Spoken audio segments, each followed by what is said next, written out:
Hey guys, JB here from Alpha Consulting. Alright, well, welcome to this. This is my hiking channel, Stone Daz Adventures, and this is basically a bit of a passion project of mine to get baked as and then go out on an adventure. So today I'm walking basically from Water Park Creek all the way out to Five Rocks, which will be about 40 k's. So this is just something I like to do. Go somewhere completely new that I've never been and just sort of map out a path and then go and track it. I think it's quite fun. So I do, this is like a pack march, so I got, maybe 20 kilos in the backpack, which is pretty cool. But the other thing I love to do is when I come out and do this, I just have conversations with myself, and that's what I'm going to share with you today. It's just different conversations I have around life, and I'm really big into pondering. Like I used to be into pondering the meaning of life, and then I sort of solved that within myself. So, just things like that. Like when you're talking about meaning, meaning doesn't exist outside of you or me. So the meaning of life is whatever your meaning of life is your meaning of life. Just like whatever means something to me is my meaning of life, which is pretty cool because it just gives us the freedom to be and do what we want to do.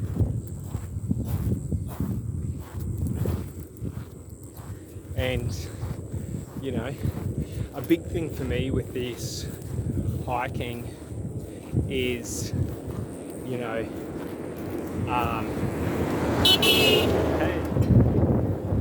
see, that's the funny thing is most people, they want to drive to where they want to get to so that they can get there easier and quicker, but you miss out on so much of life when you take the easy road. Take the easy road to happiness.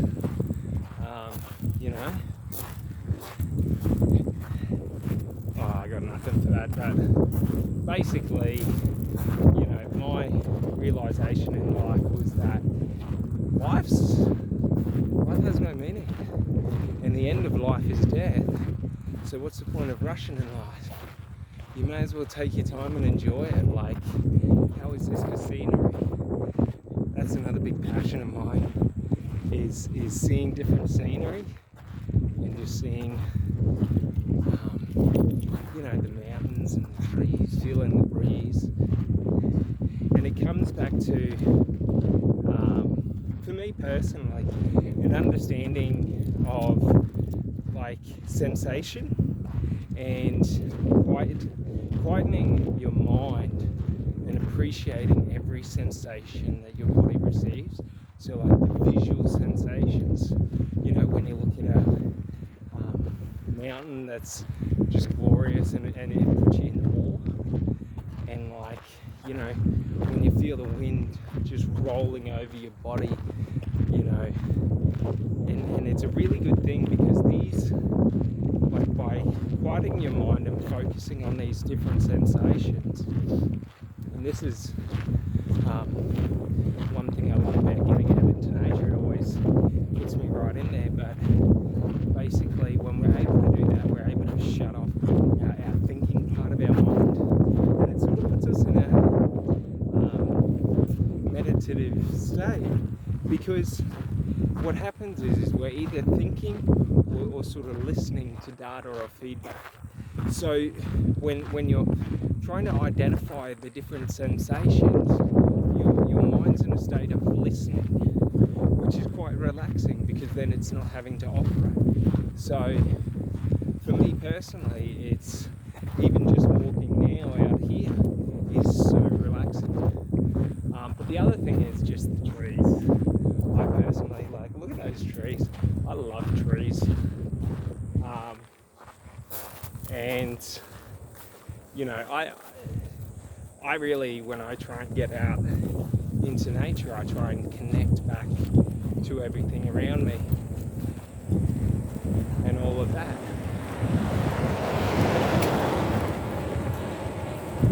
So a funny thing is like, for example, Joe Dispenza talks about this a lot in terms of like energy transference, that they've done tests where they measure, basically they put a is it a transmitter? No, not a transmitter, but a receiver outside your brain. It's like a MRI machine. Basically it picks up the signals that your brain is giving off. So to understand this in metaphysics, when I think I love the trees, I am transferring energy to those trees. Just to the same, those trees are transferring energy back to me. So like when we understand this, that there's energy all around us, but like everything's created within our mind. So every thought we have, we broadcast to our external environment. So a cool thing you can do is when you get out into nature is to just like love the trees. Don't feel fear when you're in nature or in the wilderness. Like feel connected to everything around you. The animals, the plants, the trees, the insects. I'm not the biggest fan of spiders, so if we come across spiders, that won't be fun, because they have a nasty habit of putting themselves at head level. Now you don't want to walk into a spider web like and bang straight in your face. I've almost had that happen a couple of times, and it is freaking terrifying. So I have one rule, and that is we don't disturb spiders. We just leave them be, and we just find our way around them. So typically for me, that's why I like these nice big roads, because usually it's pretty more chill without spiders. Whenever I go off-road, whenever I run into a spider web, I've got to turn around and go back, stuff that, because you just like, you don't want to, I'm pretty sure those spiders believe in like, the castle wall, where their web is their castle and they'll defend it with deadly force. But it's if you don't know spiders well, you want to give them a wide berth, just because here in Australia, and especially Queensland, there's a lot of poisonous species. So that's a key thing. When you see snakes and spiders, you just give them a wide berth, and usually they'll leave you be, and it'll be pretty chill. But yeah, so that's like, for me personally, I look at this as like a spiritual pilgrimage. So like, if we think back to ancient times, people used to go to spiritual places to basically worship. And for me, life and the universe is my God. So like, going to new places that I've never been and celebrating is like a sense of worship. So like, what I like to think of it as is getting back to God. And what I mean by that is like, I think of God as being, the dirt, the grass, the trees, the animals, me, you, the energy around life, the life force energy, the energy from the sun, and all of this. So basically, when I'm out in the sun, in the wind, or when I'm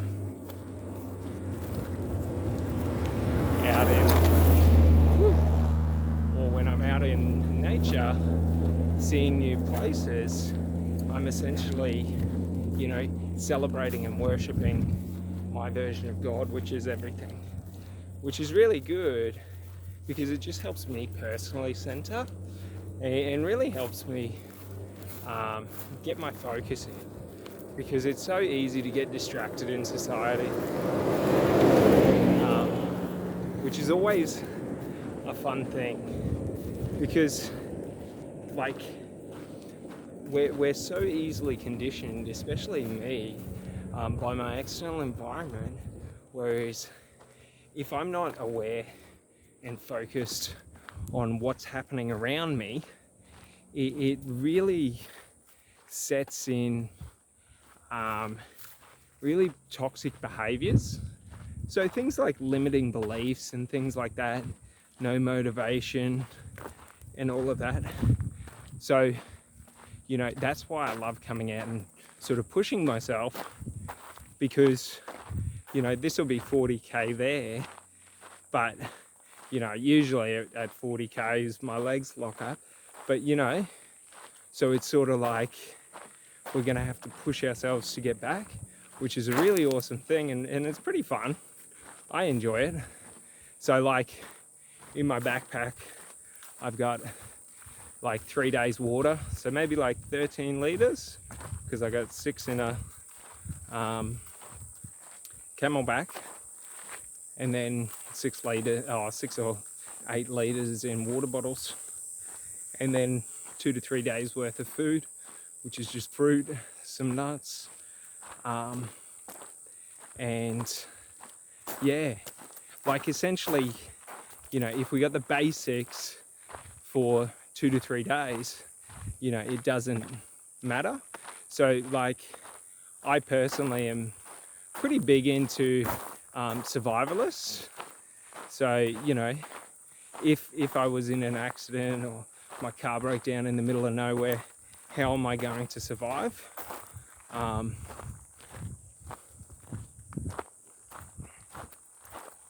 So like for that, I like to practice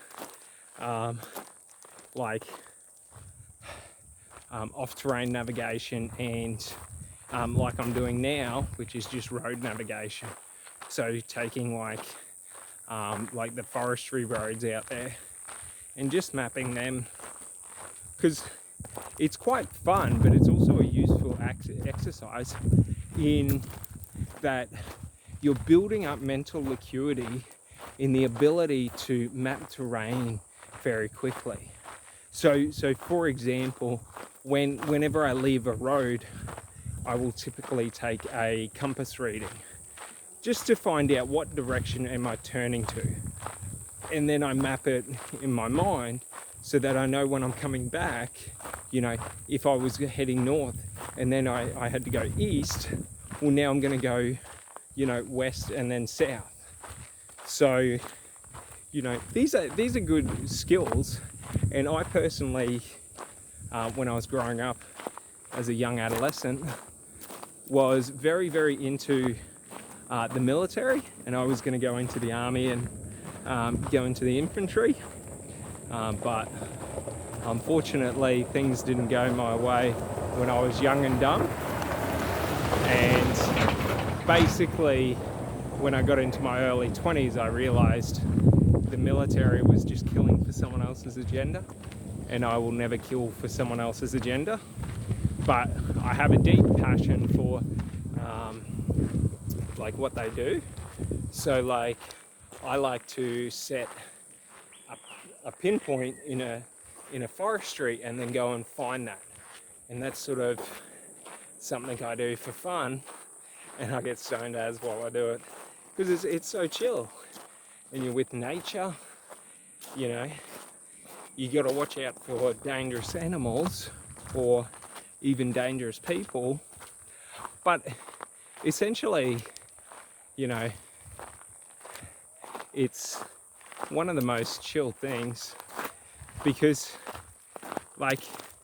for me personally, I have to do the hard way. So for example, I always find the most difficult path to my goal. That way, when I get over doing the hard way, once I drop back to the easy way, it's effortless, which is pretty funny. And the mantra goes, do what's hard until what's hard becomes easy, and then what's easy becomes effortless. And that's been my mantra my whole life. So like, for example, if I'm rucking with, let's say 20 kilos, right?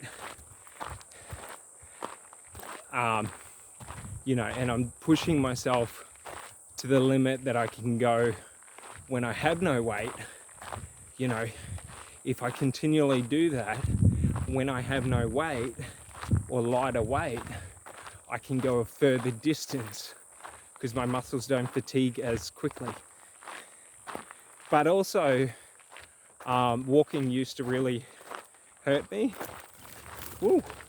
So when I was like a teenager and I was growing from a child, I grew really rapidly, which meant that every time I went to run for 20 minutes, my Achilles tendons would have to like tear in.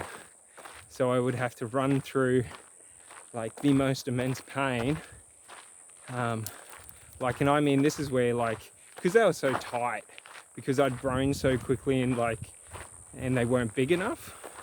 So like I had to break them to make them bigger. So like from when I was 12 to like 14, 15, running and walking was a nightmare. It hurt so badly. I'd have to walk for like half an hour to an hour before the pain would go away. So like, I just forced myself to do it until the pain went away. So after like 3-4 years, it sort of corrected itself, and I built up strong muscles. But also among that time, I was, riding a lot. So I used to mountain bike all around town and skate. So I was always doing stuff. And this caused my calves to grow at a fast rate because I was doing so much. Like I'm talking like 12 hours a day riding a bike around. Just doing random stuff. And, so like, as a teenager, among the Achilles tendon pains, whenever I walked or ran, I had immense growing pains in my calves every night, to the point where like I used to cry myself to sleep because it was just so painful. And it used to be so funny because it wasn't like I wasn't upset about it, but it hurt so bad. So this is a funny thing that like these instances led me to forming some different theses in life. So one of them is that regardless of anything, like my body will adapt to the obstacle that I'm coming up against naturally. So like, for example, getting to 5 Rocks is probably going to be, at K 20 to 30, it's probably going to start to get a bit difficult. And then like my knees will start to seize. But the thing is that like, that's okay. That's just your body telling you that you're in pain. So that's like one of the cool things that I realized is like I do what's called pain training.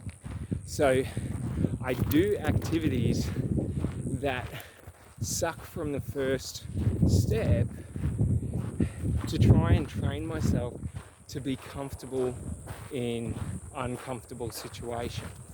So like by doing this, like, my back's already, aching because the camelback is putting it out of position. But sorry, but so the camel pack's putting it out of position. So like, it's, you know, it's pain, but you know, if I hold the posture right, regardless of the strain, like, I'm good. So that's what pain training is. It's about keeping your composure and your posture in difficulty. And that's what I really love about pack marching. But the other things is the other benefits. So like, for example, because I've got the weight distributed quite evenly upon my upper body, it means that, like, for my knees, it's a much more adjustable, or not adjustable, but it's a much more comfortable weight, so it doesn't overload my joints. So that's one of the awesome things, is we're building up the secondary muscles around the knee, which is really important, because when I was 18, I got right into bodybuilding, and you know, I used to train 2 to 4 hours a day, like 6 days a week. I used to love it. But like, for me, it's just, I get competitive with myself. So like, I always look to push myself, you know, like an inch or a millimeter. And then I just keep doing that. And then after I do that for a while, I start forcing myself to push meters and then kilometers. You know what I mean? And it's sort of like, that's, you know, that used to be my game. So I used to work out, and like, I did, you know, visualization conditioning, behavioral conditioning, environmental conditioning. So like, I used to create visions, especially when I was running, because like, I also have asthma. So like, it's not that running's difficult, but like, my airway tends to close up. So, you know, I'll cough and it'll be hard to get air in. The cure to that is just nasal breathing and doing deep breathing and breath work, because, you know, that's something that strengthens your sinuses, and it strengthens your airways and your lungs. So it's sort of like, but for me, when I push through about 2 or 3 months through the like the running, what typically will happen is my chest and all that will expand, and it won't be as difficult, and it'll take more intensity to get to the point of my asthma kicking in, which is funny, because it shows me that it's a like, it's because it's not being worked or developed enough, so it doesn't operate or function at its ideal. So like, if you think about it like this with asthma, it's like, when I have exertion on my airways, my, you know, airways think that I'm exerting too much energy, and they can't keep up. So you have to train them by pushing them and saying, you know, regardless of how much oxygen I have, I'll run until I pass out. And that used to be my mentality. But how I used to push through was, I used to just go into these meditative states, and especially for running, I used to, because I was so into the military, what I visualized was, you know, my best friend or my like the guy next to me in the trenches getting shot, or being out on patrol and one of them being shot, and I've got to chuck them on my shoulder and then run back. And the choice is, in that moment, if you run, they may survive. If you cease to run, even for a second, you guarantee death. You don't know how many are coming behind you. You don't know where they're at. All you know is you have to keep pushing forward. So this would be my mantra and this would be my visualization, to the point where I could block out any exertion, to where I could go. And what I call it is I let my subconscious take over. And my subconscious is called the beast. And the reason I made this identity for my subconscious is because, like, I had to go to a place where, like, no one else could go, because, like, you know, my childhood, you know, growing up, my external environment was very violent. So, you know, fighting and assaults and things like that were commonplace. And there was a lot of aggression and a lot of racial aggression. So, you know, I had this, I guess, conditioned belief that I always had to be better than people physically. So, like, I had to train twice as hard as other people, because if I'm put in that situation of life and death, I have to make sure that I have the conditioning to get through it. So, like, you know, this was my mentality when I trained. So I never trained, like, I trained to get fit and ripped, but, like, I trained to be able to defend myself. So, like, you know, I built up, like, you know, my shoulders and all the striking muscle groups and things like that.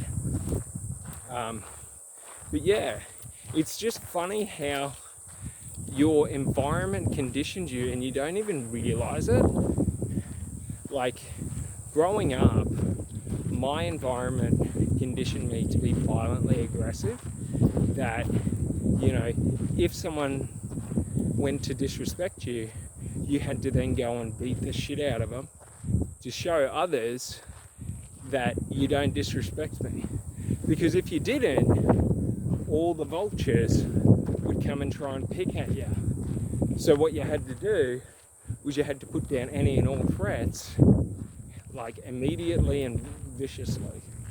So, like, you know, it's sort of that coupled in with my like when I was training for the military, I mean, I was training my mind for the military. Like, I was training to kill people, learning how to defend myself, learning different martial arts and different fighting forms, and basically pushing my body to the limit to be in a position of, or a state of apex. That's what I seek in life. Apex is like being in the top 10% of your possibility. Like, where can you get to, you know? Because the thing is, walking down the street, you don't know when people are going to try and victimize you and attack you. So, like, you've always got to be in this position of being capable and competent. And that's what apex is, capable and competent. You're able to endure any amount of pain, any amount of exertion. You know, you're able to competently strike back. You're able to put down threats. And basically you're able to, you know, pacify the situation. And that's, like, a important thing, because a lot of people just outsource that to the police. And that's just, like, it's so wrong, because then no one takes responsibility. And then things like domestic violence and all these other, you know, negative behaviors emerge. And it just comes from no one stepping up and taking responsibility. Like, I have a dream of, you know, if there's riots that go down, like, I want to run against a wall of police, a wall of, like, riot police. And it's like, you know, it's not to hurt them, but it's just to have fun. So, like, you know, it's not because I hate them, but it's just, you know, they're armored up, they got the shields, they got the batons, like, you just run in there and boot and then just start launching. Oh man, that'd be wild. You know what I mean? And it's just for the fun of the fight, because it'd be just such a challenge. Like, one person against, like, 20, just going for it. as hard as you can, as far as you can. And, you know, but like the logical side of my brain just goes like, yeah, you get fucking fucked up immediately and then you'd be in jail. But it'd be pretty funny. Like, especially if like you failed straight up and, you know, like you went to kick in and the dude just pulls his shield back and then just gets his baton and just smacks you straight across the face. Oh, mate. That'd be the funniest event. Yeah. But, yeah, no, like, that's what I mean. Like, it'd just be so wild. But it'd be like the principle of just like being willing. You know, many people say that they would be willing to stand alone against, you know, a large amount, you know, and when it comes time to do it, they don't. You know what I mean? And that's always been like one of my recurring fears while I was younger, was to be a coward. Because I was put in situations when I was a kid where I had no choice but to be a coward. Like when you're 8 years old and you have a 38-year-old man who's been to jail for multiple assaults, threatening to bash and murder you, like you don't really have much, you know, physical strength to even do anything about it. So like, you know, like I had a fear, and to overcome this fear I had a rule.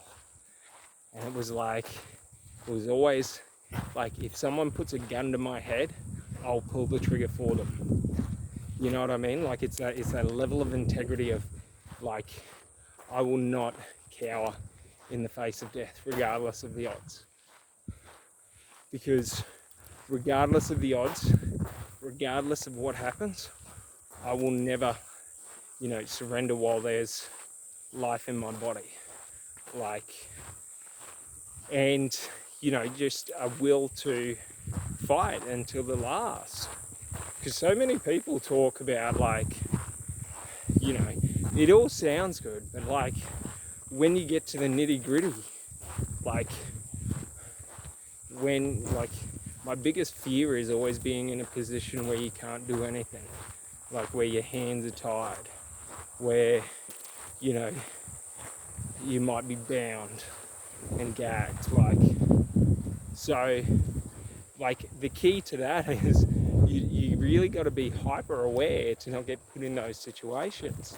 So like, especially with, you know, like in Australia, we're pretty sweet because everyone's so chill, but across the world, it's getting pretty crazy with like, you know, in Europe and stuff, you've got the sex trafficking, which is so terrible.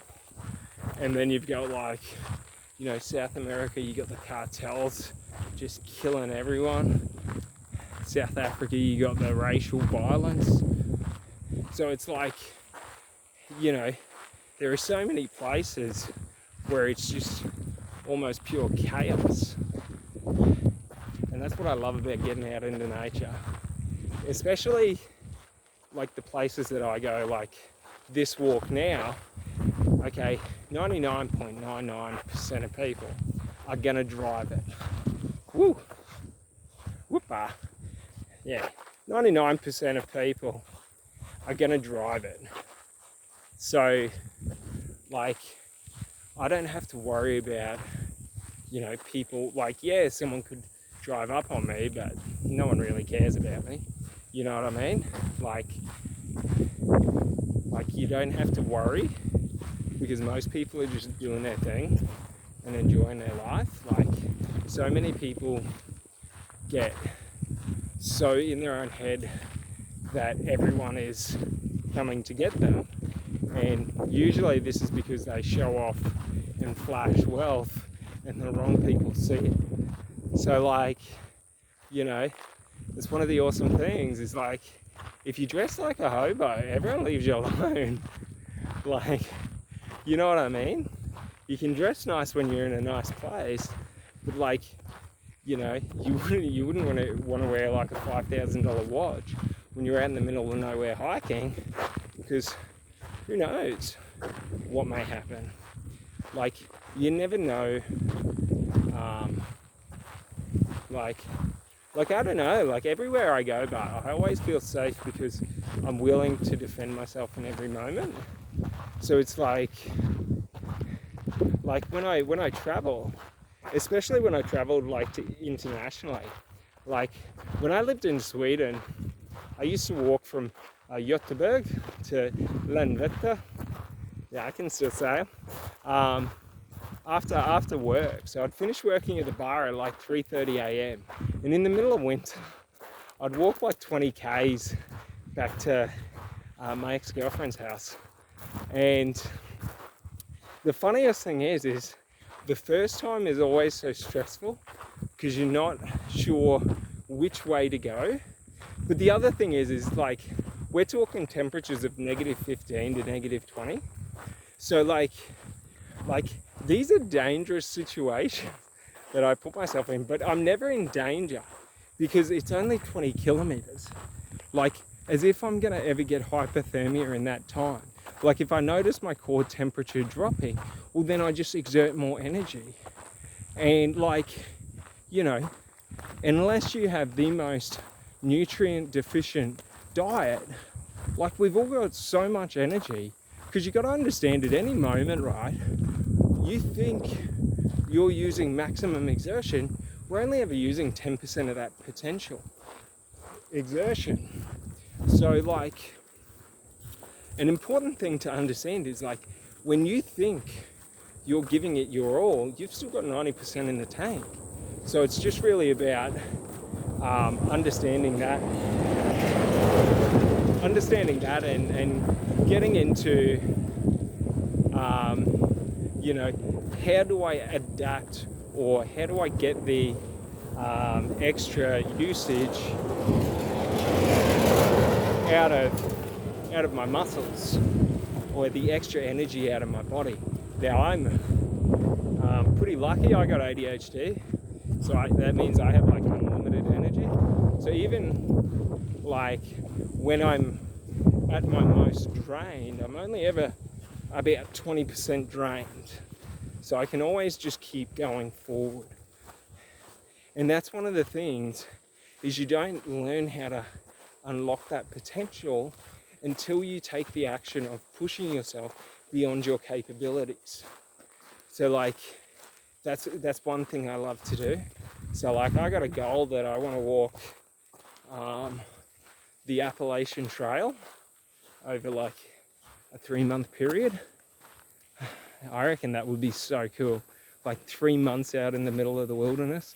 But like, mind you, as soon as I get to America, I'm finding out how to get a gun, like either that or a hunting knife or a crossbow, because there's no chance in hell that I'm going out into those woods without a way to defend myself against animals or people. Because like, you listen to some stories and like there's some sick fuckers that do some weird shit, especially out on those trails in America. And it's like, you never want to be in a position where you don't have a weapon to defend yourself when you need it. So like, another weapon that you can have is distance. That's one of the best weapons in a fight or in a confrontation. If you can get distance, the likelihood of the attack decreases. But also you got to understand, we're fatiguing it.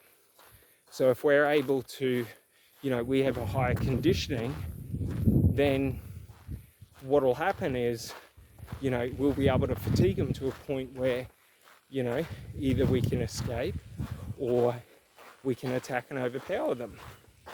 So like, but the funny thing is that even talking about this, like, while I'm prepared for it, I don't expect it. You know what I mean? Like, because 99% of people are just doing their own thing. You don't want to be in that unlucky 1% where, you come across someone doing something wrong, or, you just come across the wrong person at the wrong time. Like, you never know what's happening. Like, someone could be on an ice rampage, you know, where they could be doing a bender on ice for 4 or 5 days, and the schizophrenia and the paranoia and the hallucinations kick in, and then they might spot you and just wrong place, wrong time, you know, you're in the, I guess, wrong place, and they just see you and something happens. So, you know, it's not like you don't have any way to defend yourself, but not being in those situations is far better than having to deal with those situations. So being able to avoid them is the key, especially for me. And yeah, no, it's like, that's what I mean. It's sort of,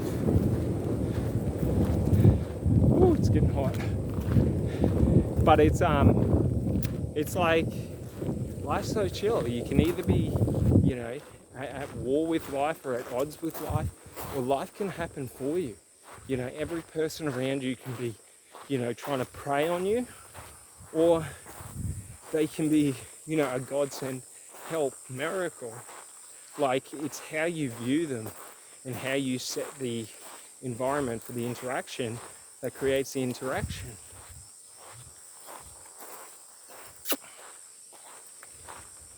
Or that dictates the interaction.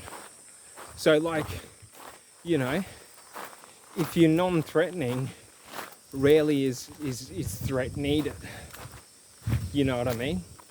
So, like, you know, if you promote that you're an agreeable person that's reasonable, and you're, you know, you're not,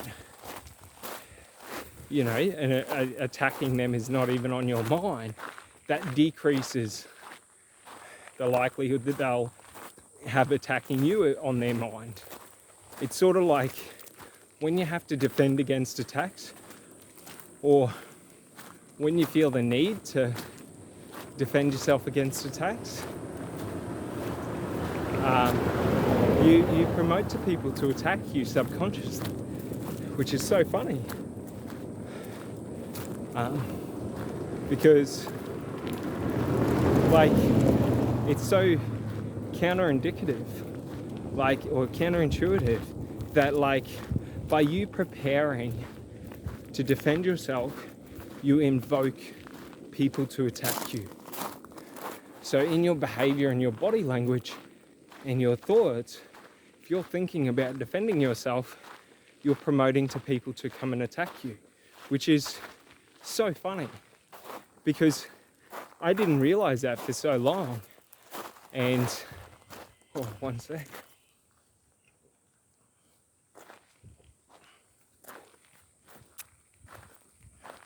Yeah, I didn't realize that for so long. And what happened? Oh, mate, this is the fun of rucksacking. Is, like, now it's at the point where it just sucks.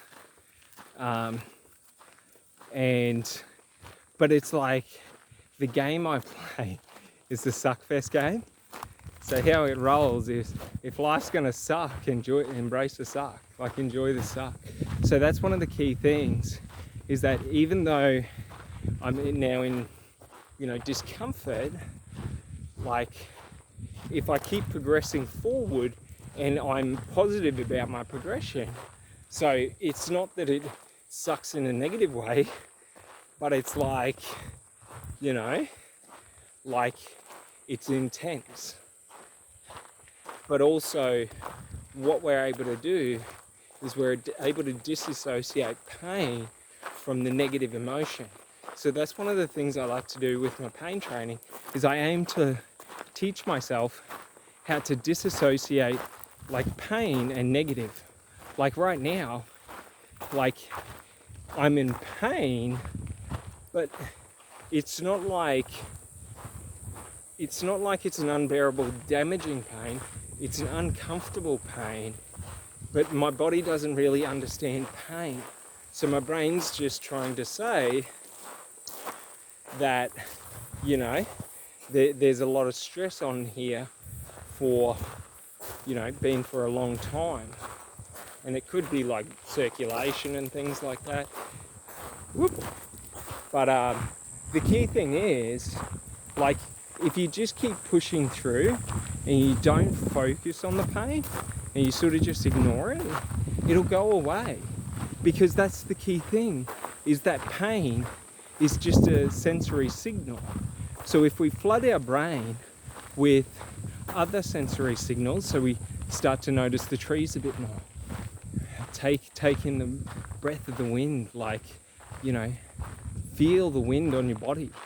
Like, if we do this, we're able to then focus, because you think about like your brain is like a computer, right? So it's got so much processing ability.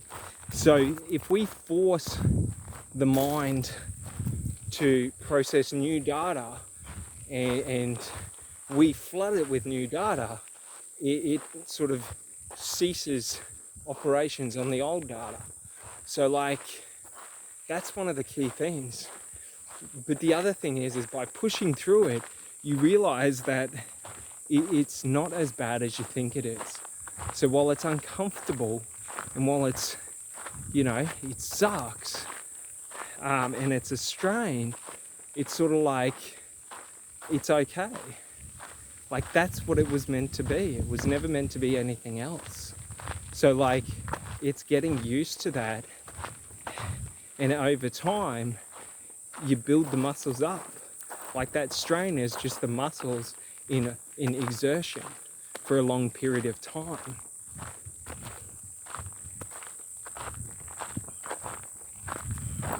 Whoop. Oh, I don't know. But yeah, so like, that's all you got to think, and then you can do whatever you need to do to make it like more comfortable. Okay, so like, for example,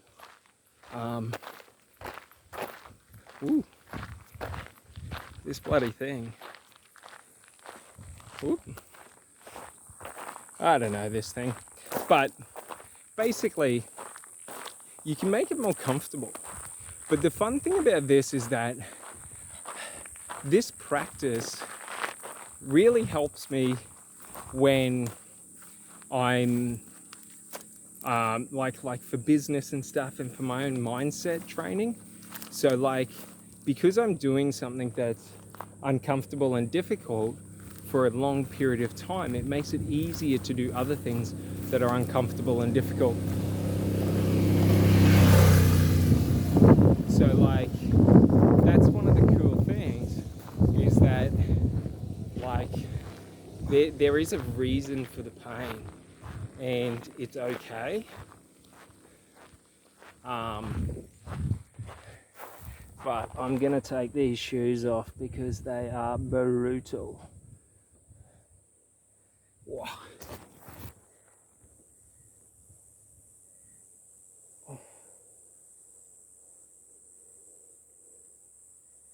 Woo.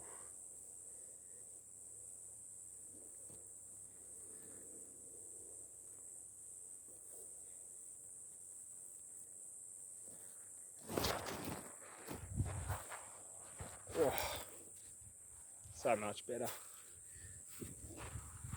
Wow.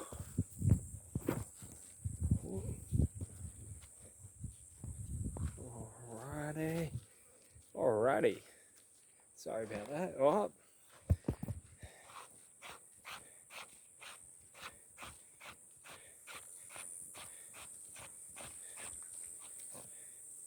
All right. Sorry about that.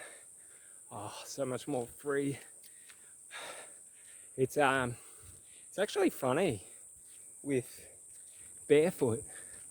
They've done studies on it, and when you force yourself to go without shoes for a long period of time, like 2 or 3 years, your feet actually shift and develop.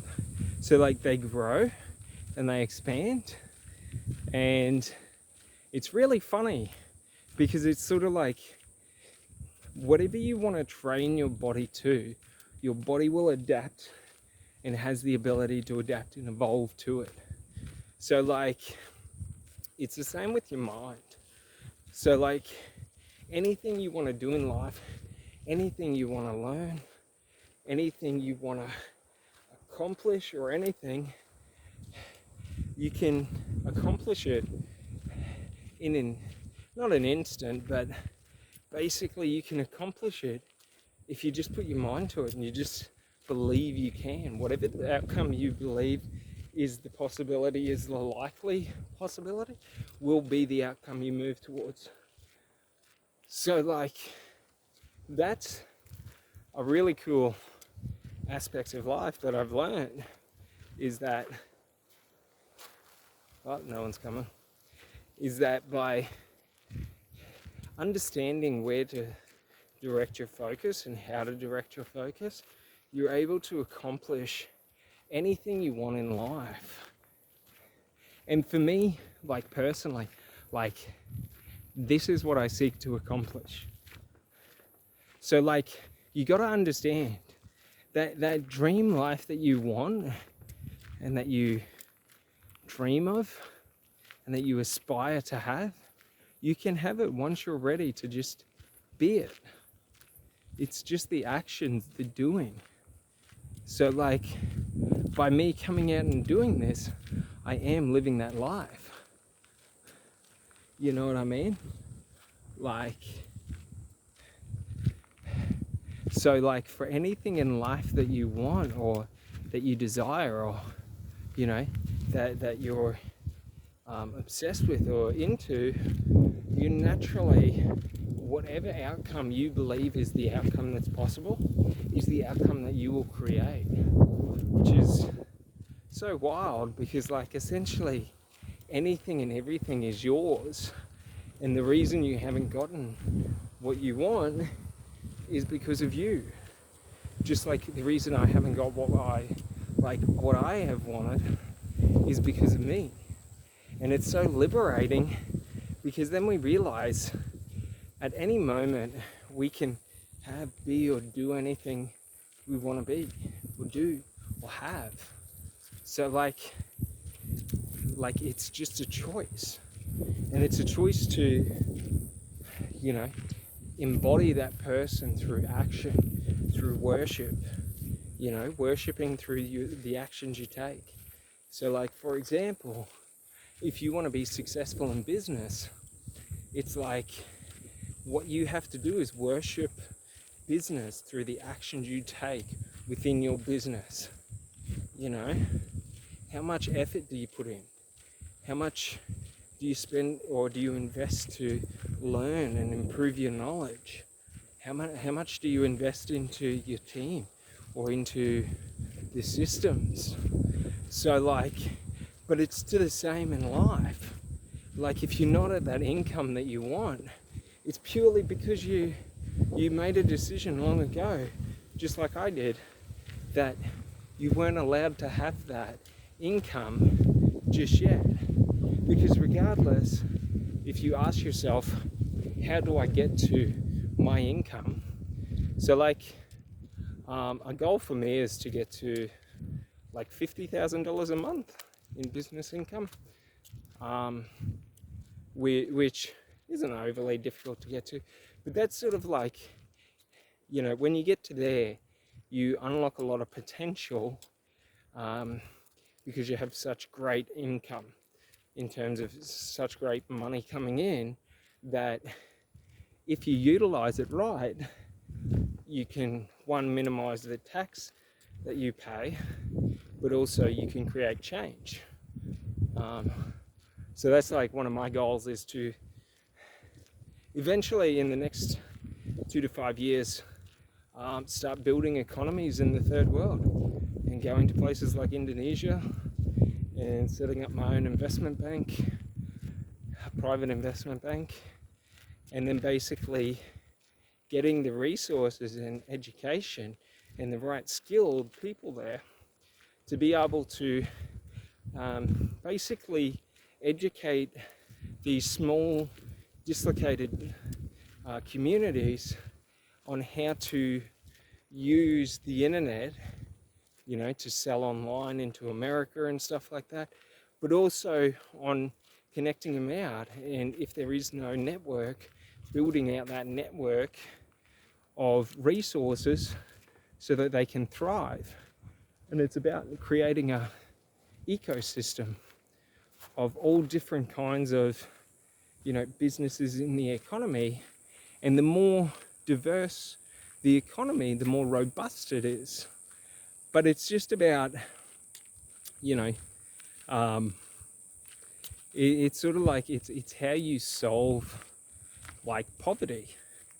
Like the reason that, you know, there's third world countries is because the resources have been diverted from them, is because the knowledge hasn't been freely shared. The, you know, the skill isn't there. Because you've got to understand, like in the private sector, it isn't, you know, while there are some companies that are highly philanthropic, it's not community based. So, you know, while there are a lot of community based small businesses, in the larger business, in the larger community, it's more about their community of investors. So, like, you know, it's about showing them a better way. But yeah, it's something I look to do over the coming years. Yeah, and I think it'll be super fun to be able to do that. Just because you'd be able to impact, but it's sort of like teaching a man to fish. Like it's that point where there's the realization that abundance is everywhere. That's like the best feeling, is when you can share that with someone to the point where they now feel the optimism and have the optimism and share the belief that abundance is there. It's just so empowering, and that's how you empower people. Because that's one of my goals, is to help empower and uplift people. Just because, like if you're going to do anything, like, wouldn't you want to do that? Which is, you know, it's just a personal thing that I enjoy doing. And it's sort of like a standard that I try to keep within myself. But like, you know, if someone's an arsehole, you know, the way I look at life is there's two versions of me. There's the respectful version of me and the disrespectful version of me. If you're respectful to me, I'm respectful to you. If you're disrespectful to me, I can be very disrespectful too. You know? So it's sort of like, however someone wants to treat me is the side of me they'll see. And, you know, so like, you can still be a positive and uplifting person, but it doesn't mean you have to be everyone's bitch. Fuck that. You know what I mean? Like, fuck being everyone's bitch.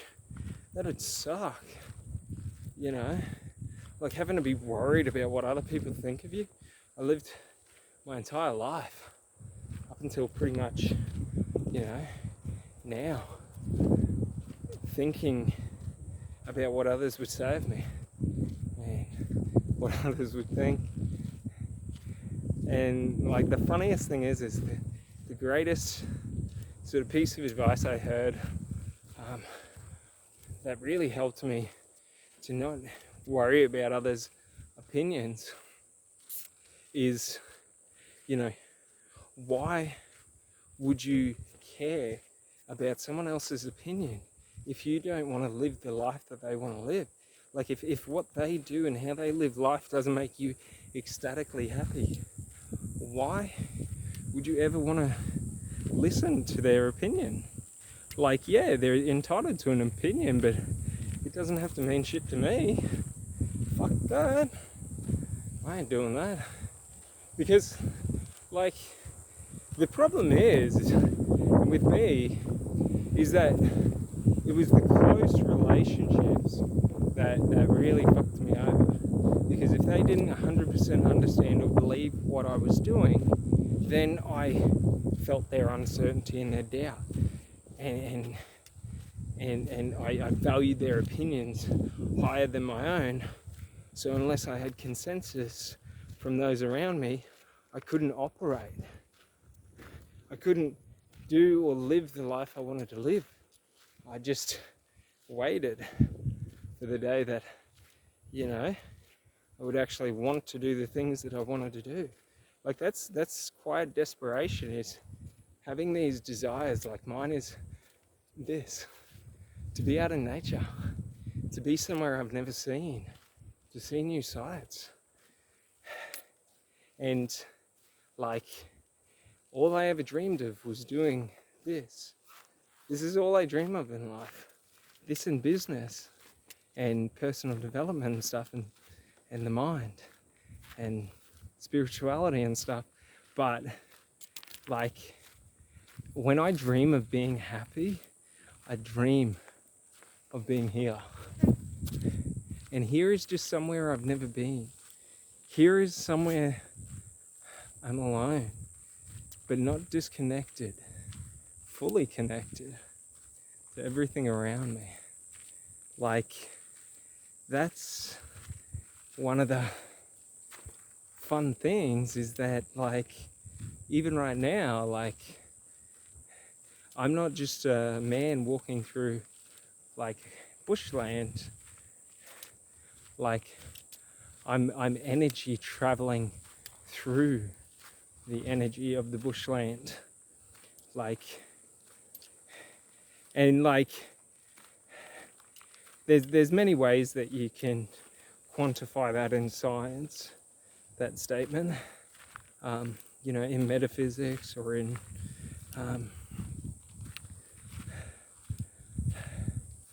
wow, it is so damn hot. You know what I mean? That's the fun of Queensland in Australia, is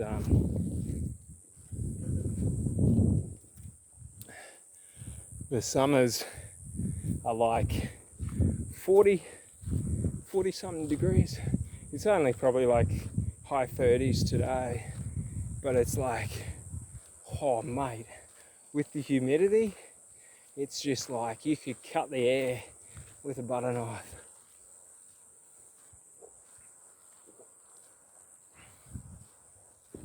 And it's like, oh, it's just so oppressive. But I really enjoy it because it's like an extra layer of sort of challenge. It's sort of like when you work out, if you work out in air conditioning, it's a different workout to if you work out in 40-degree heat, because you have an additional layer of like heat exhaustion, and like your body's having to try and keep your like core temperature cool, so it's having to use up additional energy. So like, it's really cool because it just means you get additional benefits from any workouts. Woo! It's so fun. I do this other form of pain training, which is walking on dirt roads and rocks barefoot, and it's like, even with the weight on my back, it's like, it's sort of like, yeah, it sucks at times when you get a bad rock, but like, it's pretty chill. And that's the funny thing, is that like, if you just consider things as being positive, then like, you can be happy about it. You know what I mean? So like, yeah, it's just, that's sort of one thing I try and build at the moment, is just the association to pain and positivity. Just because it also, like, I don't know, I just dream of walking places, hey. Like I always want to, like, and that's the worst thing in Australia. Freaking government, they sell off all the land around the national parks and the mountains and the state forestries. So then they're like basically the land around the national park is all private property, and a lot of them don't let you go in there. So like, yeah, there's so many mountains that I dream of climbing to the top and just seeing what it looks like from up there. You know, sometimes I walk through like national park and stuff like that, and when I'm driving through like the country, and you just think, you know, like 100 years ago, what would it look like? You know, what would it look like, you know, hundreds of years ago? You know, because there would have been like, you know, the animal trails would have been the main walking paths, and you know, all these different things. And it's so crazy because it's sort of like, yeah, because you got to think people still got around. You know, they walked and they had horses, and it's like, it's a different kind of travel, because you sort of like, you have no choice but to be in the elements while doing it. And that's one of the cool things, is because like it sort of forces you to be in nature. But a funny thing is that like for so much of our history, like we were under the stars. So like at night, especially on like full moons and things like that, like people, and you see it in tribes and, you know, native communities, you know, at night they have fires and they dance and they celebrate and they have feasts, and like, you know, they're not in watching TV. And it's so funny because like we only experience half of the day, and then we shut ourselves away for the night. So like I like to, you know, I like the idea of being out in nature, you know, for a 24-hour period, because you just get to experience so much, like shooting stars and like, you know, seeing different things, meteor showers, and like, yeah, it's so magical. And that's one of the funny things is like people, I don't know, I feel like a lot of people, from talking to them, like they're so afraid of nature. And it's like, especially when I go out at night stargazing, it's like it's so peaceful, you know? Like, yeah, if there's a brown snake, that's going to be a little terrifying if it tries to bite me, because they're kind of poisonous. But like, you know, if nothing like that happens, you're pretty chill. Like, I'm granted, like in other countries, like where there's, you know, different predatory animals, like I don't think it would be as chill in South Africa. Like you'd be out there like stargazing and there'd be a lion or something, like some of the big cat like coming after you, because they're nocturnal hunters, I'm pretty sure. But like that's one of the things, is like, yeah, in those places you wouldn't really want to be outside the village. But it's so funny how different forms of culture, especially in society, have shifted our fundamental beliefs and traditions of society. Like, you got to think, like 100 years ago, there wasn't really swimming pools. So the only places you could swim on a hot day were the, like, you know, the rivers and the creeks and stuff like that, in the ocean. I'll just wait for this guy to go past.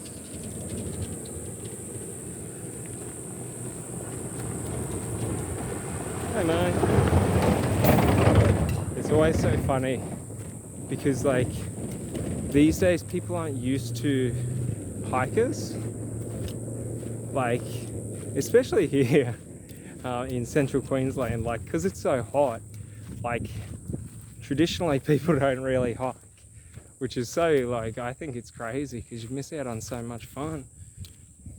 But like, man, it's so funny because people always ask me if I'm all right, and I'm like, yeah, bro, can't you see the backpack? Like, I've got water for days, food for days, emergency supplies, fire starter supplies. Like, wow, whoopah.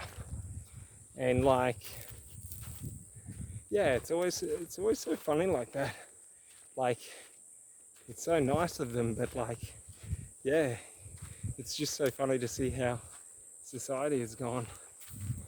Ooh, this goddamn thing.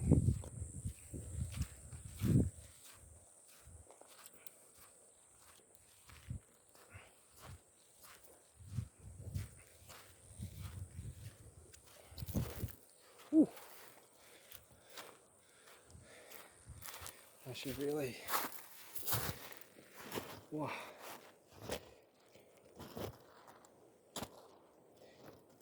Tie my shoes into my waist strap. That way I don't have to carry them all the time.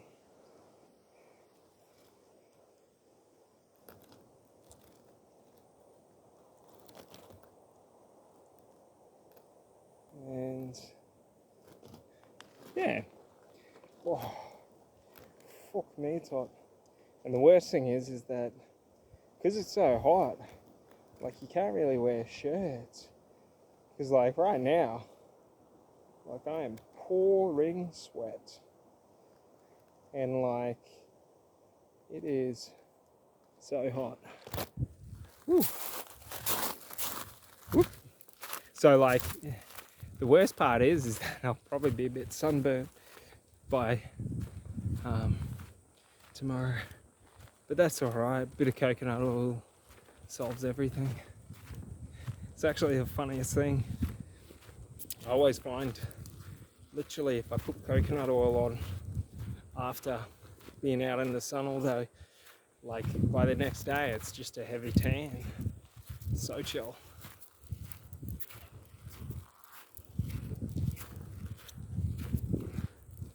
Oh. But it's like, man, it's awesome to be out. And like, I don't know, it's just, you know, you're grounding yourself in the earth. The smells, your senses are having to go, like there's different sounds. Like, yeah, it's like, so, I find it so relaxing. And it's sort of like, you're sort of out doing something, like it's sort of just walk forward. But the best part is, and what I always say with walking, and what I love about hiking is, when you get bored, all you do is turn around and go back. So as soon as you're sort of like done for the day, you know, you can either park up or you can turn around, which is pretty chill. I really think, yeah, I really want to hike in New Zealand as well. Like there's like this Snowy Mountains trail. I reckon that would be so cool. Lord of the Rings had the most beautiful scenery in it. That's what I love is, especially in movies, when they have really amazing scenery and dramatic scenes and stuff like that, where it's just like, man, yeah, like Canada's a place I'd love to go, or the Rocky Mountains, because like, it's like, man, it would just go so, like it just looks so sick. Like the scenery and the backdrops would just be like so good.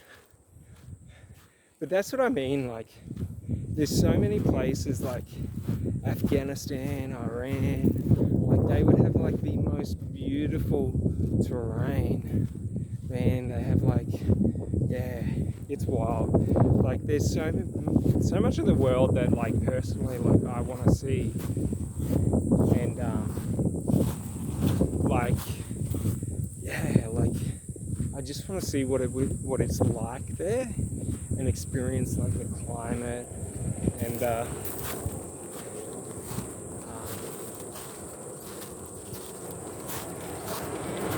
yeah, and the climate and the scenery and the different variety of plants.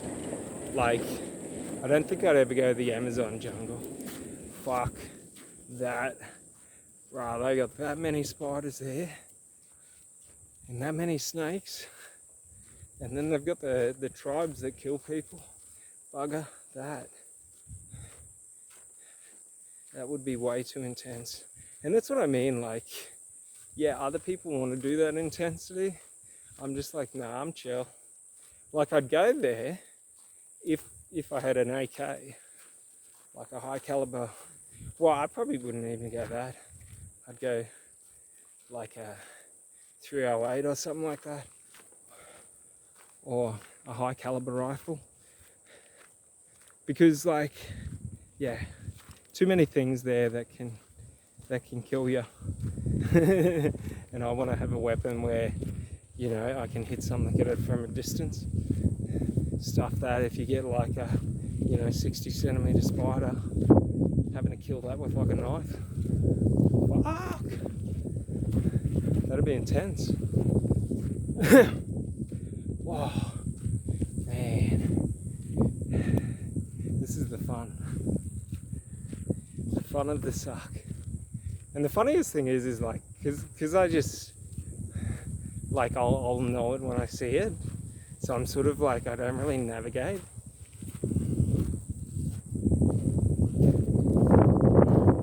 In the terms of like, if I stay on this road, eventually I'll reach the destination. So like, yeah, it's always so fun because like, especially with pack marching,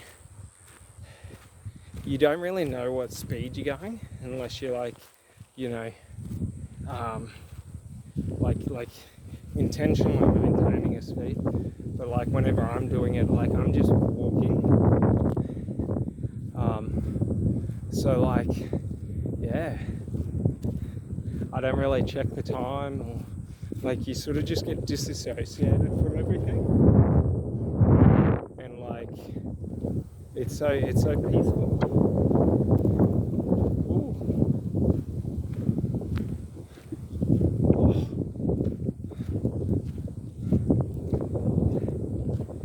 But like, yeah, it's just one of those things. You just keep doing it, like one foot in front of the other, and you just keep going. And like after a while, like your body just gets over being sore, and like your mind just sort of starts to wander. Oh, that was a big rock on the hill.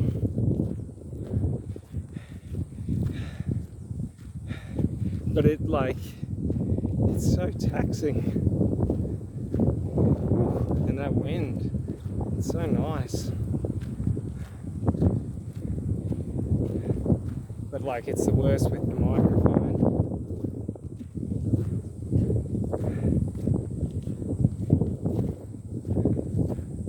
Oh, that's like one of the worst things about like when you try and film by the beach is just like, you get wind all the time,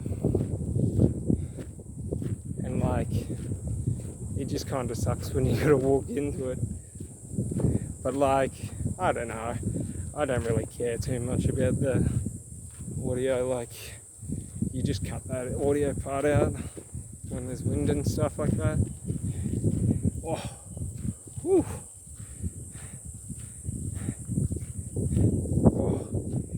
It's so funny, I was out this morning and I was walking on rocks, And I got some, because like the thing is like you're not like when you walk barefoot on rocks, like when you intentionally do it, your brain is, or your subconscious is sort of like a lot more alert.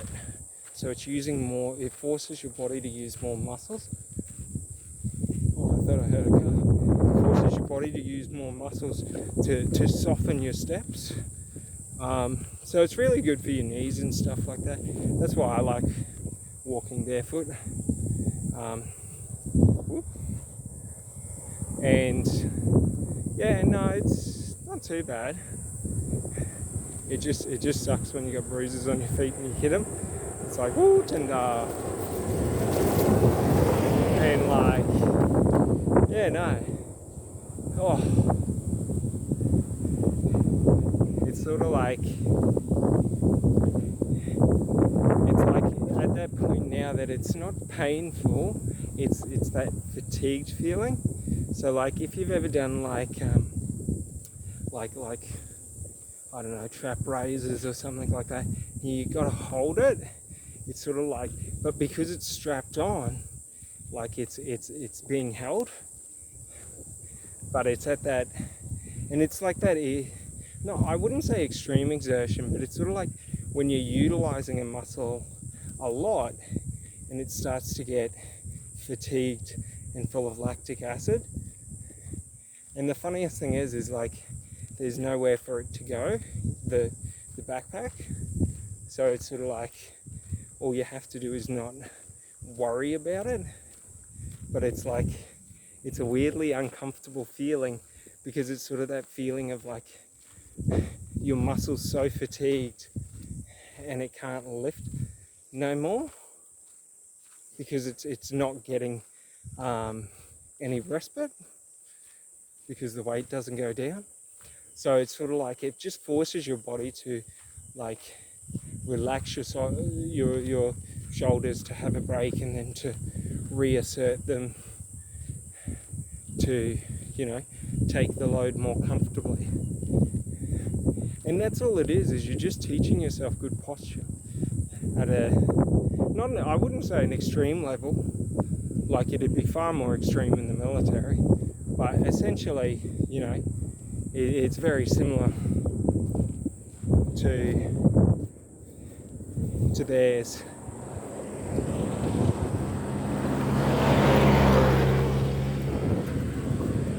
Yeah, it's very similar to theirs, like maybe half the weight, if that.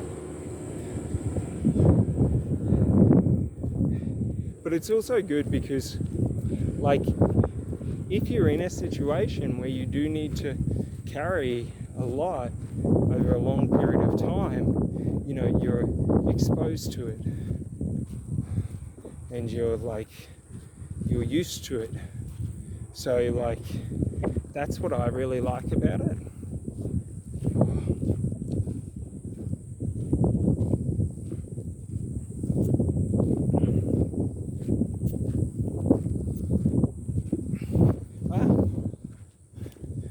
But yeah, and it's sort of like the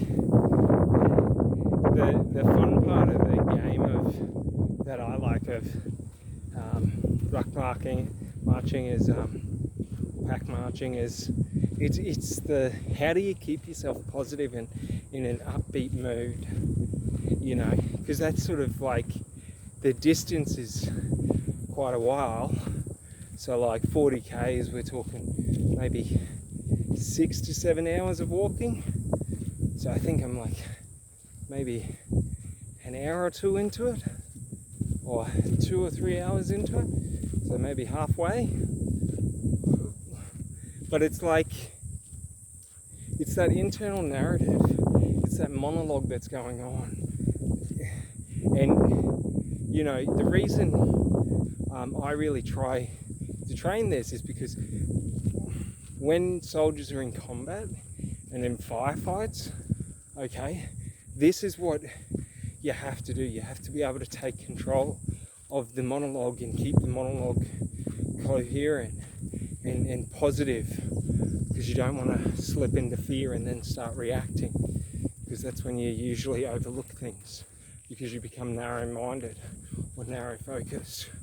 So like, it's sort of like how, regardless of, you know, the exhaustion, the pain, whatever, how do I keep myself progressing forward but positive in each progression? And like, the way I like to do it is, I love like listening to the birds, watching the birds, you know, looking at the grass, like the greenery around, and you know, trees and stuff like that.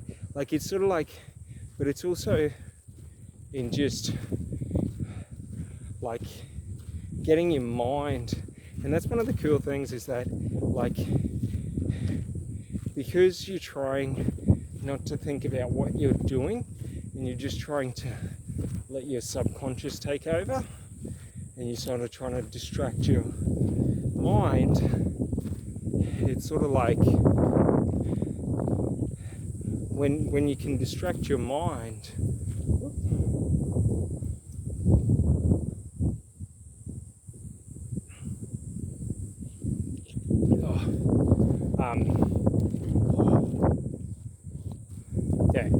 when you can distract your mind, what I always find happens is, like, you just stop assessing that data.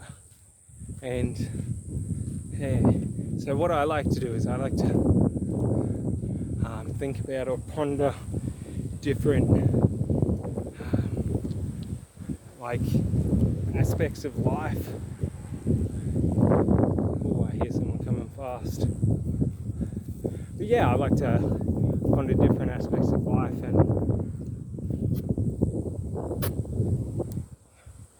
and really, oh, there he goes, and really just have these fun, like, thought things.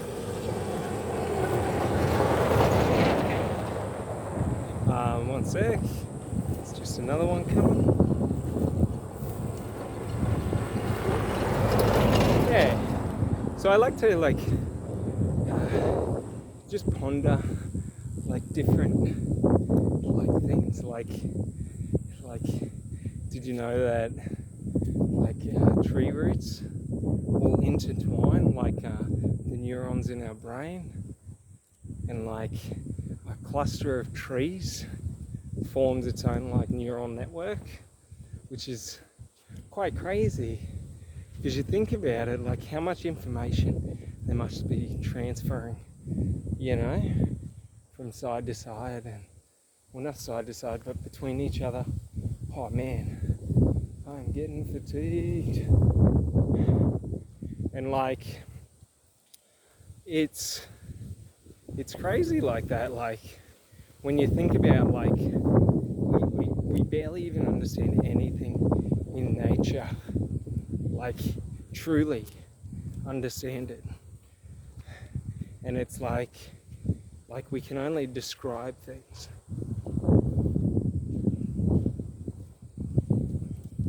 Like, we can't,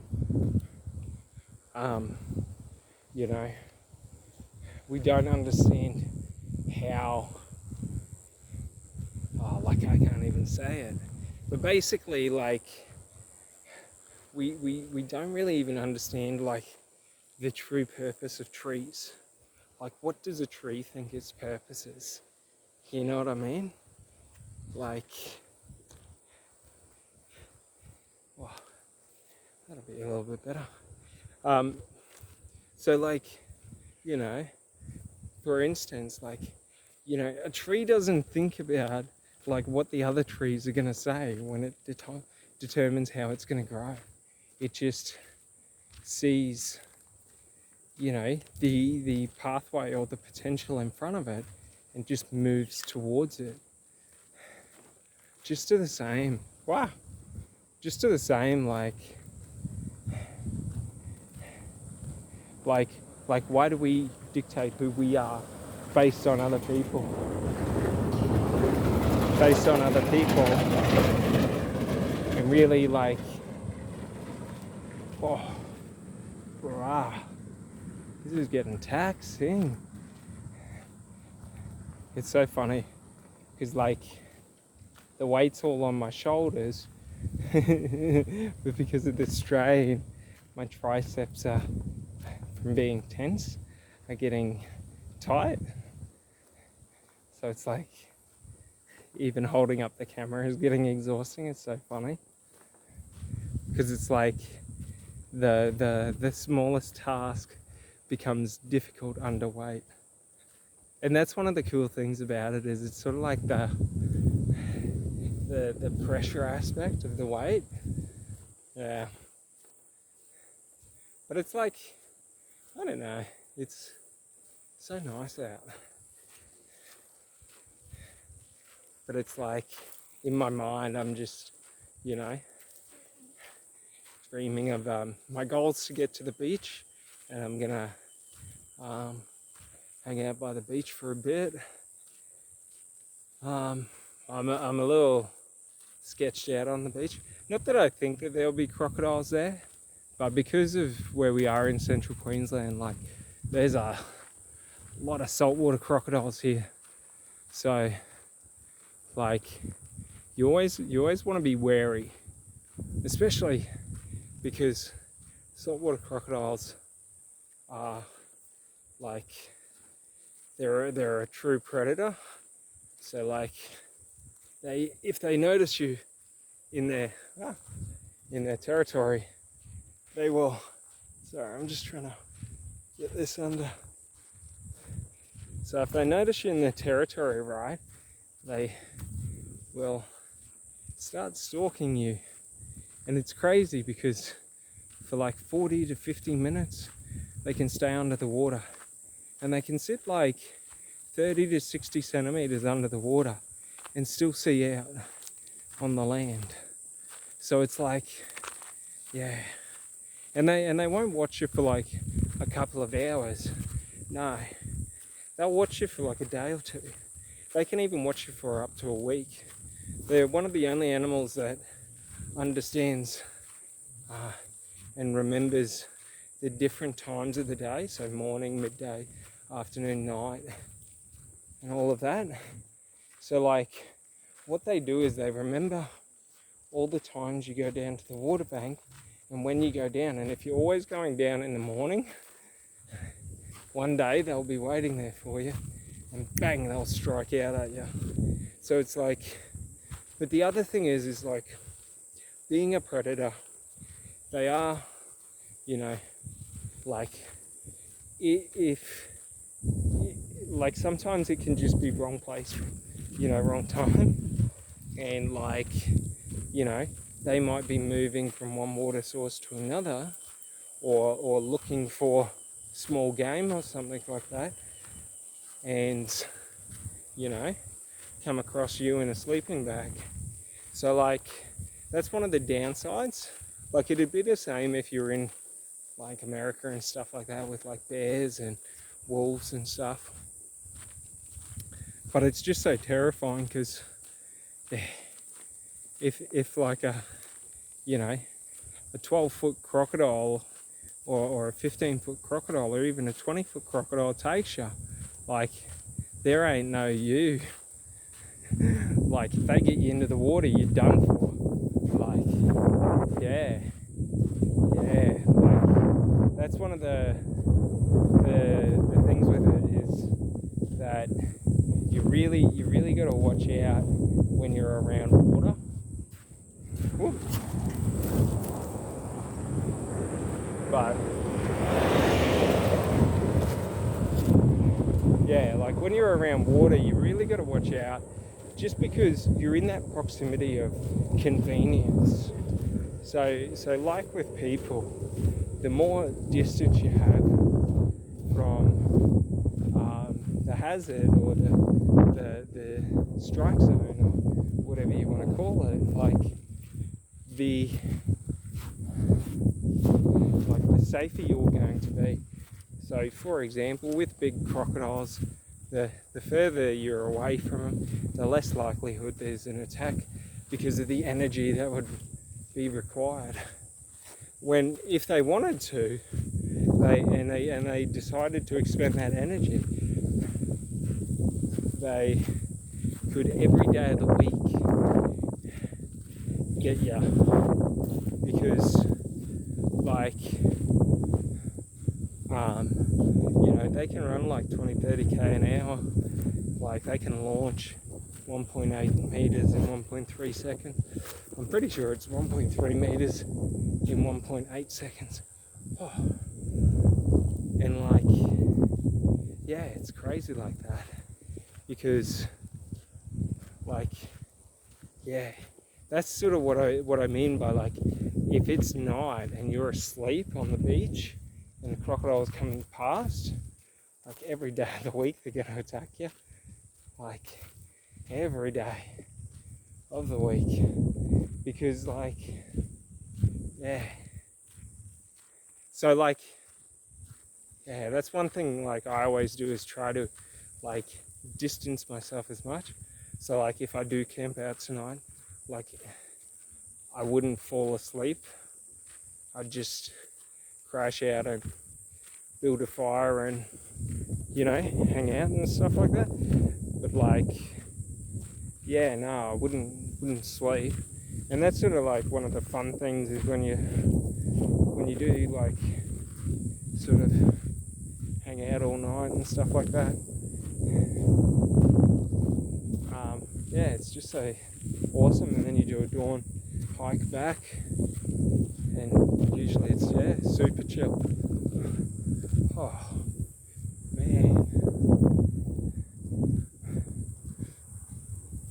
But no, it's like, I don't know, it's so nice out.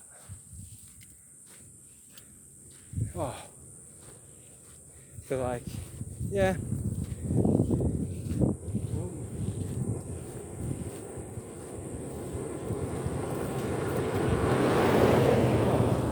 so many people because of school holidays.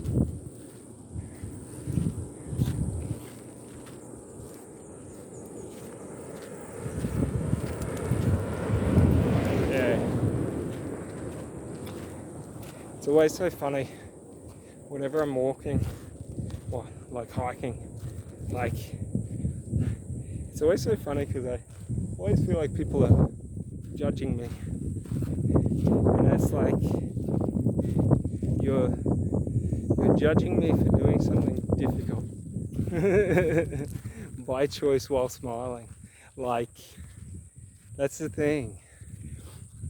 It's like, I always love doing difficult things, but you got to be able to smile while you're doing it, because if you just tell yourself that difficult is fun, then it just becomes fun.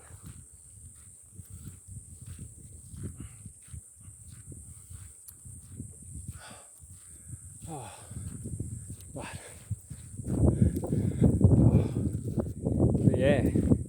she is a bit taxing. But I don't know, I enjoy that feeling of, wow, every time I try and fix this, I just love that feeling of,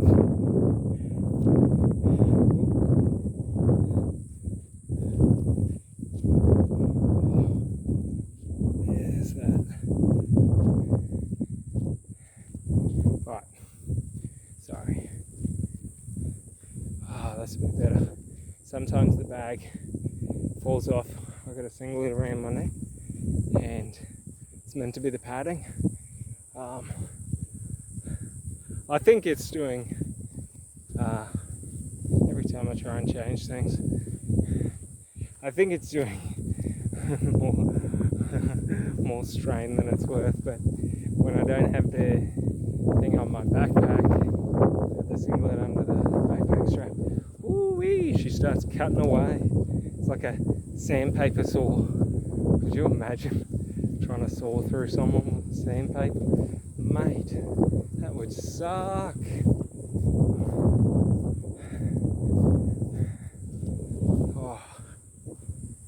roughly 2 hours into this walk, and like, it's one of the fun things is like, because I'm starting to feel fatigued now, it's sort of, son of a bitch, it's sort of like a marathon. Ooh, where it's sorry, just getting my straps set.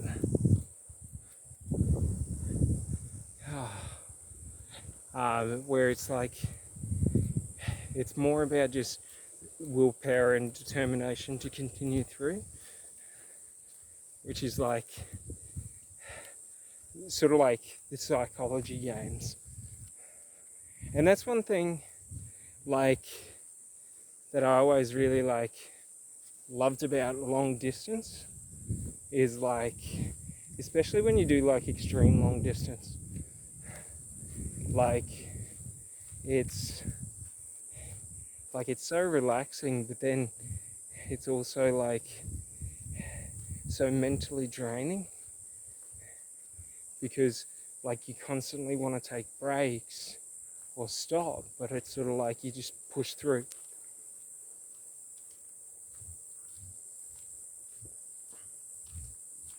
You know, and so long as you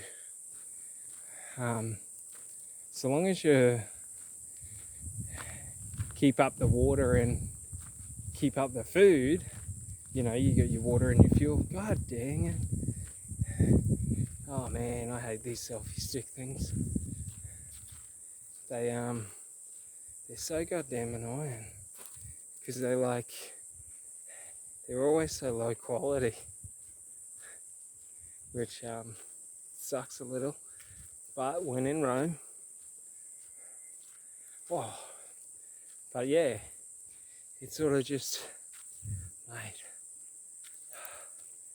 like, it's so funny because it's not difficult. It's just like in my mind, like it feels difficult. You know what I mean? Like when you give a good effort, you know. And that's the thing, is it's sort of like, where is your limit? Is your limit what others consider a good effort, or is your limit like where you physically can't go anymore? So it's sort of like, that's one of the awesome things I love about it, is it's, you know, your mind's telling you, like part of your mind's telling you like, you know, it's too much, it's too uncomfortable, and then it's just sort of like, you just keep going, and you sort of just like, you know, you'll forget about it for a while, and then your mind will remember and try and wake you back up. But there's nothing more satisfying than when you reach the end, taking off the weight. It's sort of like, you know, a big thing is like, if you're in the military and you're out on patrol, like your backpack is your survival. So it's everything that you need to survive for, you know, 72 hours. So regardless, like if you get rid of stuff from the backpack, you lower your chances of or your chances of survivability. Ooh. So like, better. So like, that's the thing, is it's the mental game of, well, you know, you need the stuff, so it's sort of like, the weight's not going anywhere. There's no, if we could lower the weight,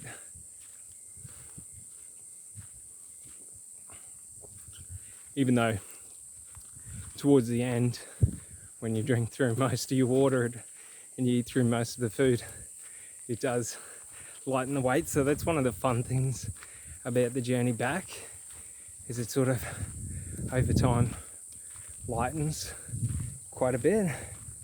Oh.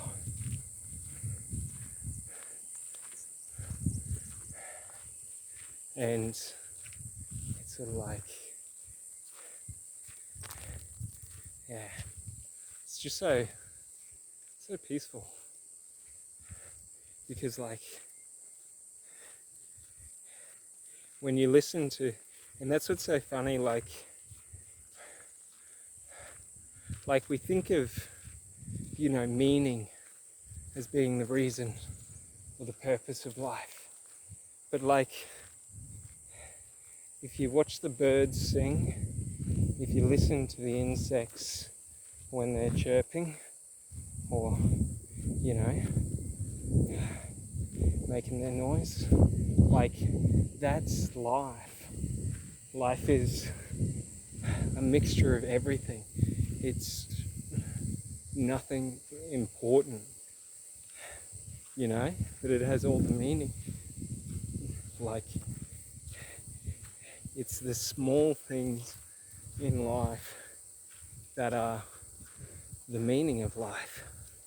So like, and I was really bad for this. Oh, my shoulder lifting up this selfie stick. Whew, mate, that's a workout and a half. But like, yeah, for so long I tried to find meaning in everything and tried to find like point to everything. This had to be this and that had to be that. And like, the funny thing is that like when you can slow down and appreciate and, you know, make sacred the small things, the things that people think is insignificant, like the grass growing, or the trees, or the insects, or the birds, like the wind. Like so many times people try to, like,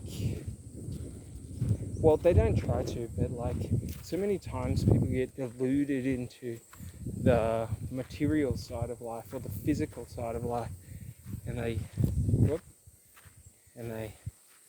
lose the aspect of the spiritual side of life.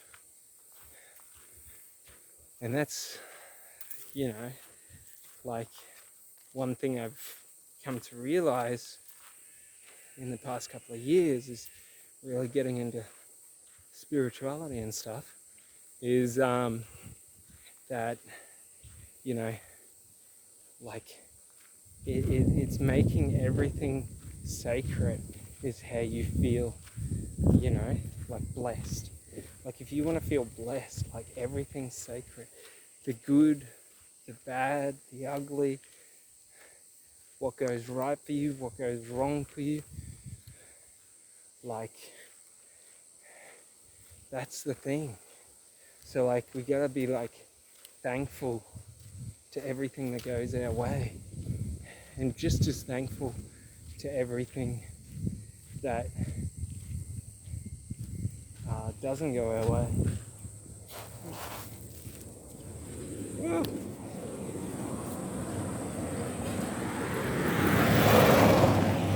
Woo. That's the fun thing about walking on the roads. It's, yeah, you gotta listen out for cars, otherwise bye-bye.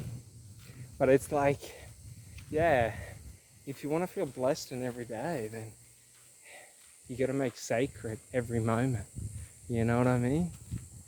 And it's a funny thing because like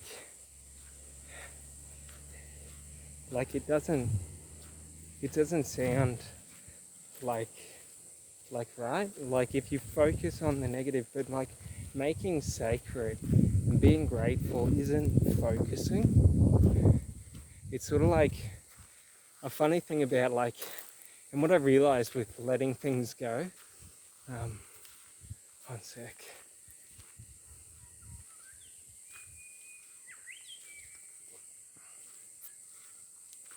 Yeah, so,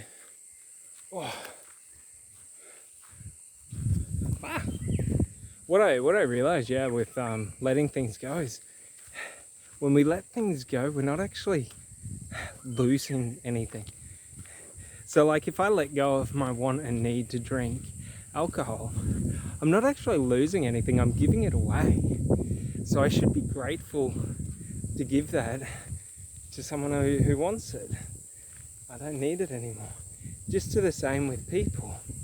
When we have to let people go, we're not, we're not letting, like losing that person out of our life. No, we're giving them away so that they can continue on their life in a different path than us. So we're giving them the freedom. And it's sort of like a liberating thing. So it's like, yeah, it's a funny thing I realized when I was thinking about like loss and all of that. And like, yeah, it's sort of like we should celebrate it. So like, if we think like that, like letting go is not loss, but it's giving away. When we let go to life and die, we give away our life so that, new energy can form. So we're giving away our body so that we can transcend into an energetic sort of state of being. Now, that doesn't mean that this identity of self, of who I am, gets to go along, but the core consciousness that makes up my being, that people think of as a soul, is what goes on. It goes back to the universal life energy force, to the collective consciousness that is all around us in every moment. We call it life. It's that energy that makes your heart beat. It's that energy that, you feel when you feel in love. It's that energy that you feel when you feel connected to others and life, and when you just feel on fire. That's what we go to be after we die. But we don't get to take who we think we are with us. We just get to be who we are. So like,